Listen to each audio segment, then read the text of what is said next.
Hey guys, it's Jake here with Etrailer. Today we're going to be taking a look at and I'm going to show you how to install the Solera Slide Topper. Now the biggest benefit of adding a slide topper to the top of your slide is going to be to keep the elements and leaves and all kinds of debris off the top of your slide. A lot of manufacturers do not include them when they produce the RV, and you might be looking for a replacement for one that may be broken or damaged on your current RV. The biggest thing that they're going to do is, as you can see, it's going to be essentially a awning that's just over top of your slide. And it's going to unroll with your slide so that when you're camping at a campsite with leaves, or if you're camping during the winter, any of that stuff is going to stay off the top of your slide. And what this is designed to prevent is, especially when it comes to leaves, acorns, any of that stuff that falls from the trees, bugs, other debris that's sitting on top of your roof. A lot of people think that the seal that is on top of your roof to keep your water from getting inside your camper, they think that's designed to scrape off all that stuff. And what really happens is all that stuff is going to sit flat on your top of your slide and go inside of your camper. This causes problems with mildew, mold, all that stuff from forming on the inside of your camper. You want to keep all that stuff off the top of the slide to begin with. So I do highly recommend before you get one of these installed that you clean the top of your roof really, really well so that you don't have that stuff there anyway.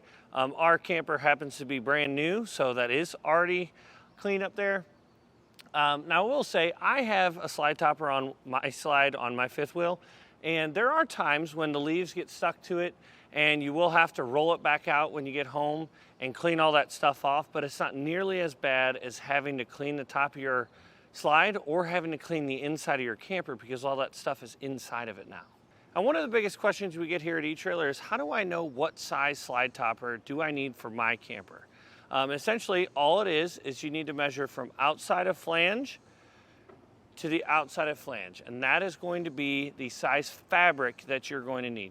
You'll see two different measurements. You'll see the whole roll itself, and then you'll see the fabric measurement.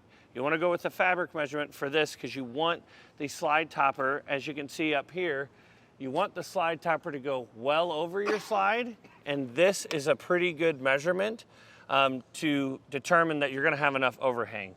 Because of how deep this is, that's how much overhang you're going to end up having. And that's perfect so that you don't have to worry about if it's raining sideways or something like that, that leaves and stuff are getting underneath your slide topper. Now these are going to be available in black and white, so depending on the color of the slide topper that you already have or the color scheme that's on your camper, as you can see, we've got black trim all over this white camper. So it turns out it looks really, really good. If you've got nothing but white trim or you don't have any black trim on your camper, you might want to go with a white one. I will say the white ones you may have to clean more often because they're going to look like they're dirtier. But when it comes to the installation, it's not too bad at all. You could probably get one of these installed in about an hour, even if you've never done one before. I would say an hour per slide topper. So if you've got multiple slides, I would definitely recommend picking one up for each one of them. To begin our installation, you'll first want to check if you already have an extrusion rail on your RV above your slide. Some of them will have it up here in the top, and that is designed to use with slide toppers. Ours does not, it just has a gutter up here, so we're going to have to install the one that comes with our kit. The first thing you're going to need to do is measure from the top of our trim here at least 3 inches up. So depending on any accessories that might be on the sidewall, as you can see, ours is just clear of any obstructions, but you'll want to measure at least 3 inches up. You can go all the way up to 6, but you want to put a couple of marks across the wall here of where the top of your slide topper is going to be. So we'll mark 3 inches, and then we'll go across the top and make some more, so that way when we're mounting up our extrusion rail that comes with our kit, that we know we have a nice straight line. Next, you're going to want to pick up some butyl tape with your kit to be able to put on the back side. Essentially what this is designed to do is it's going to be very, very sticky. What it's going to do is it's going to take the screw will take the butyl tape into the hole with it when you go to attach it to the side of the RV. Now with the butyl tape on the back side, you'll definitely want an extra set of hands here because once you stick this butyl tape to the side of the RV, it's going to be very difficult to get it off. So we'll line up all of our lines. I put about 6 lines across the top here, and Shane's helping me line it up. And once you stick it to the side, a nice part about it is you get it nice and straight. That butyl tape will hold it there while you come back and put the rest of your screws in. Now we're going to take the screws that are included with our kit and drive them into each one of the holes along our extrusion rail.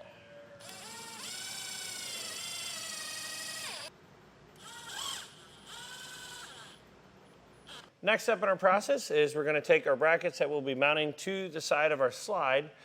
You'll want to put some more butyl tape on the back side, and you want to mount it about a 1/4 inch away from this edge here, because you want your bracket that eventually that we're going to slide over top of this to go all the way to this edge without interfering with this. So we'll stick this on. If your camper has a special case where it's super thick, if this molding is really tall, we often recommend that you put this bracket, flip it upside down, and put it right here, line it up at the bottom, but put it on the trim itself. And then we'll take the longer flathead screws that come in your kit. They're going to fit inside this beveled edge so that we can get our next bracket slid over top of it. Now what we need to do is we'll take our bracket arms here. We're going to slide them into the end caps of our slide topper. You have these larger Phillips head screws in your kit. They'll have little self-tapping ends. We're going to set that there.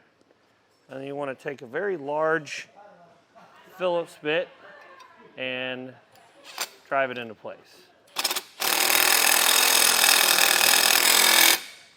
And you want to repeat that process on the other side of the awning too. Now we're going to take our slide topper and just kind of test fit it, because we're going to need to cut some of this pipe off. So we'll take our bracket, slide it over the end here. It's kind of a multi-step process. You definitely want to have an extra set of hands when you're doing this. And then take that, slide it over to where it's even with your bracket on your wall. And then once you get the other side done, then we can straighten out the awning, make sure it's centered. Mark this pipe right here, cut it off, and then bring it back up to put it up permanently. Now we're ready to take our slide topper. You want to take that bead, make sure you open up the end of your extrusion rail. You just take a pliers on each of the ends, open it up so you don't have to worry about it cutting your fabric, and just slide it into place. Now we'll take our awning, roll it up a little bit, then take these brackets and slide them into place. There's 2 different settings. I like to go with the higher one first, because then when we go to slide out, you can determine whether or not you need to go higher with it.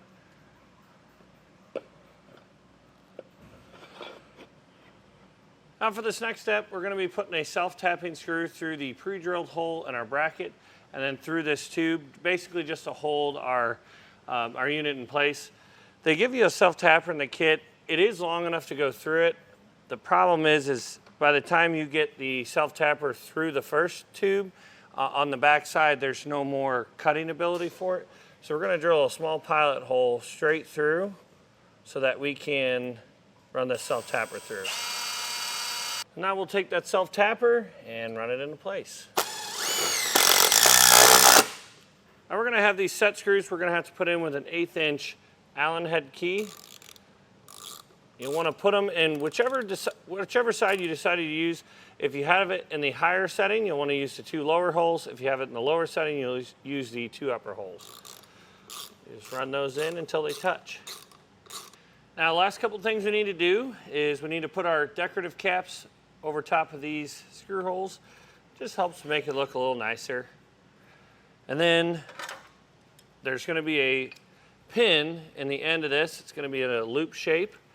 We're going to have to pull those from each end, and that is going to be what releases the spring tensioning in our roll. So you take some of the tension off and pull that pin out. And when you take this out, you're going to have to pull back on the roll it against the spring, and let it go slowly. Now what you need to do is we're going to go inside, we're going to open the slide up, put it back in, and open it up one more time. Then we'll come out and look to make sure that our awning fabric is rolling up properly and it's straight compared to the camper. You want it to be perfectly perpendicular to the camper so that it's not going in crooked, and you'll be able to see that with some waves on the actual roll itself. After you've made any small adjustments that you need to, if you're pulling it one way or another, you'll take the small black self-tapping screws that come in your kit, and you want to go down to the top of our rail here and into the, there's going to be that tube that you slid through. Basically that screw is just to lock that in place so that the awning doesn't move. Well guys, once you get everything buttoned up, that's going to do it for our look at and installation of the Solera Slide Topper.